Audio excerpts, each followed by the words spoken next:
Greetings, you are listening to The Heartful Technologist. I am CK Hicks, and today I am musing over the simple lesson, maybe, of the importance of having a purpose for your work, or even just a plan for how to continue growing as a creative. And I think anyone who can demonstrate proficiency in any field needs to have purpose, or at least a plan for the work that they're doing now and the work that they want to do in the future. And I don't think it's uncommon for someone who is very proficient in a field to find themselves in a position where they don't know how to apply their skill set. And this could be because of just a hard time in life, or because they're feeling disrupted by a new process, or a new technology comes along and upends everything they're doing. Whatever it might be. I've seen this, though, in the crafts and the trades. I've seen this in artists and music fields. I've seen this in programming. Anything where you have just an extreme amount of proficiency in a series of tasks, or a skill set, maybe even just in a knowledge domain where it's been something you've applied over time and you're very proficient. It's not uncommon. I'll say maybe it's actually common to find yourself in a position where you don't know what to do next. You're a master builder with nothing to build. And I think realizing patterns and tactics to leverage what lessons you have learned and to bring it into future scenarios is the way out of this trap. It's the way to have confidence in your work and ensure that you're going to continue growing and changing as an artist moving forward. So whatever you label yourself as, or however you classify the type of work that you do, or whatever it might be, I think there are lessons here if you find yourself thinking, I am really good at certain things, and I don't know what to do with that. I don't know what else I should be doing with these things. Well, here's a couple of ideas from someone who may or may not have thoughts like that all the time. I think let's just take a carpenter. So let's start with something that's pretty well-defined, time-tested career, something that's been around forever. And you would think that someone in that position, a master carpenter, would have no shortage of projects, right? They can make anything that they think of. They can repair things. They can, whatever it might be. If they can apply their hands to it, they can improve it, or even just fabricate it out of what seemingly looks like nothing to the rest of us.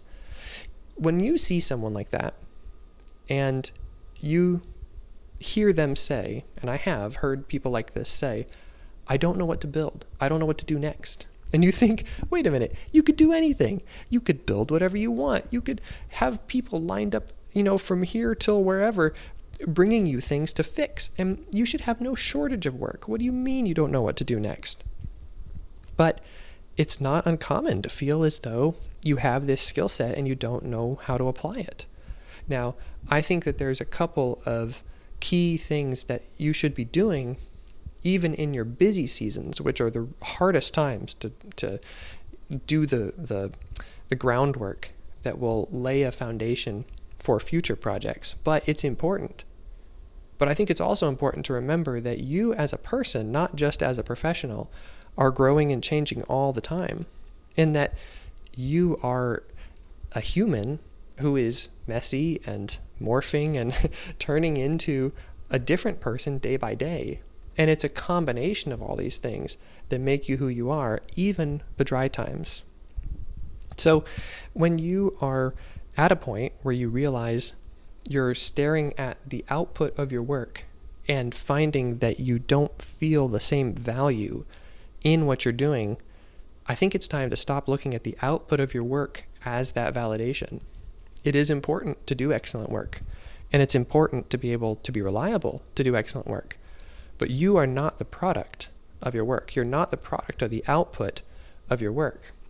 You are a human who is growing and changing all the time, and is always going to have new ideas and ways to view the world that are going to put you in a position to uniquely create or fix, or whatever it might be, whatever you do, in a way that you didn't do it yesterday. And that's good. So if you're struggling with something because you don't know how to apply what you're doing, you're an artist who can draw anything, but you don't know what to draw, right? I think a couple of simple habits can help break you out of this cycle, but also prevent the cycle from taking over in the future. And the first is just simply logging what you have learned recently. Writing down or blogging or vlogging or whatever it is you do, find a way to document the lessons that you have learned and the things that you are encountering in your work on a daily basis, even the mundane, just the simple stuff. Like I learned how to do this new process. Write it down, catalog it, and you will be shocked as you look back and you see all of the little things that you have learned, and that will benefit you. If you put that in a place where other people can see it, they also will be benefiting by seeing what you have learned, and they'll see that you're still growing and changing and learning as a person and as an artist, and that you are becoming more of a proficient, expert in your field than you were before. And all of that is very important. So that's the very first thing, is catalog what you're learning. Keep track of it. Use it as an encouragement. Every, month or whatever, look back on it and say, wow, I learned all these things. And you know what? If there's one thing on there for the month, fine. There's going to be months where there's 50 things. That's okay. The point is to keep that process and to have that diligence, even in the really busy times, to stop for a few minutes and catalog what you've been learning lately. That's the first part. The next one is about a simple diligence of keeping your appearance up, if for lack of a better expression. And that goes for your personal appearance. It goes for your readiness overall to interact with others in this world. It goes for your tools, to make sure your tools are ready, or your office floor is clean, whatever it might be. And yes, I'm pointing my finger back at myself for all these things. But it's the whole idea of, it's a lesson I learned when I was freelancing many, many years ago, how sometimes if you're hunting for projects and clients and stuff, sometimes people will come along and be like, hey, I would love to talk to you about that. Can you do coffee in 30 minutes? And, if you're not in the middle of something, you think, well, yeah, I should be able to do that. But, have you showered and shaved? And do you have a shirt on that's of decent quality? And are you ready to walk out the door? All these things, these little diligences really add up. And I know that sounds like simple, but when you think about the impact that your work can have by just doing the basic things of keeping your workspace clean, of making sure your tools are organized, whatever they are, and you turn that into at least a weekly refresh, right? When you leave work for the weekend or something, you find a way, whatever the cadence may be, turn that into a practice though, because you'll find that not only will you be more ready to take on future work because you're actually prepared for it, but you'll also have more confidence in it because when someone approaches you or you approach a problem, you know where everything is and you're ready to take on that job. So a very simple, regular habit of just keeping your workspace and your personal appearance and everything up to, I don't know, whatever standard you set or however you define that. But I feel like that is a really important thing. And it's something that I'm really trying to work on in this season, along with that first one of just documenting things that I'm learning. And actually, real quick, I didn't say document your wins. I said document what you're learning. The things that you as a human are uniquely encountering and, shall we say, adding to your skill set. Whether it's like, I shouldn't have done it this way, or now I've learned a way I should do it. It's a lesson learned, not a win. It doesn't have to be a glowing success. It could be a failure, but you still learned something from that. And the way you can convince yourself that you're learning even from failure is by writing down what you've learned. So that's a really important thing. So writing down the lessons you've learned, keeping your appearances up to date. The last one is to go and explore. Go walk down a street you've never been down before.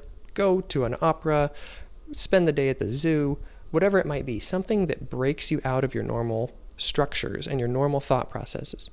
This is really important. You have to do this regularly. if you can find even 5 minutes to go sit and drink an entire cup of tea without moving, whatever it might be, something that just breaks you out of the mindset and the physical stances and the postures that you are in when you're doing your work. Break out of that. Do it regularly. And you'll find that when you do that, you will start to more quickly switch into this mode of discovery. You'll find that as you encounter things in the world, you'll be more curious and faster.